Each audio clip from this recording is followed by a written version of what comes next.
سمو إلى أعلى المعالي ولا أغلى من الدين والأخلاق كنزا ولا أحلى بأخلاقنا نسمو ونعلو وإنها هبات لذي التقوى وفضل من المولى هي Karibu ndugu yangu mtazamaji katika kituo chetu pendwa cha Haji Tiba Asili na Tiba Mbadala. Kama tulivyozungumzia kipindi kilichopita kuhusiana na ugonjwa wa selimundu, maradhi ya selimundu. Maradhi ya selimundu ni moja ya maradhi ya kurithi, lakini tunakwenda kuzungumzia swala la maradhi ya kisukari.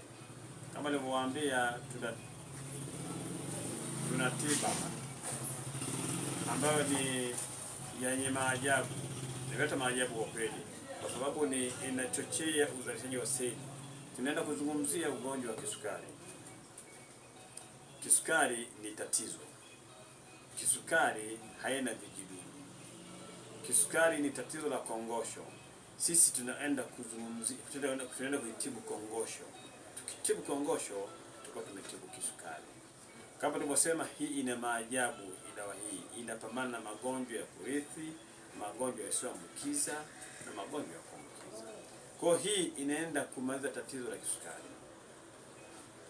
Hii inaenda kuchochea uzalishaji wa seli, kwenda kuihuisha kongosho iliyoshindwa kufanya kazi ya kuleta kichocheo cha insulini, ili kuibadilisha sukari kutoka katika ule utamu kwenda kwenye uchachu.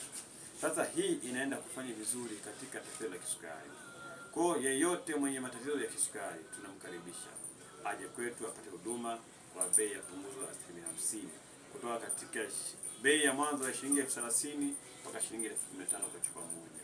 Kwa karibu sana na kukaribisha, karibie tuungane nasi katika huduma hii. Asante sana na kukaribisha sana.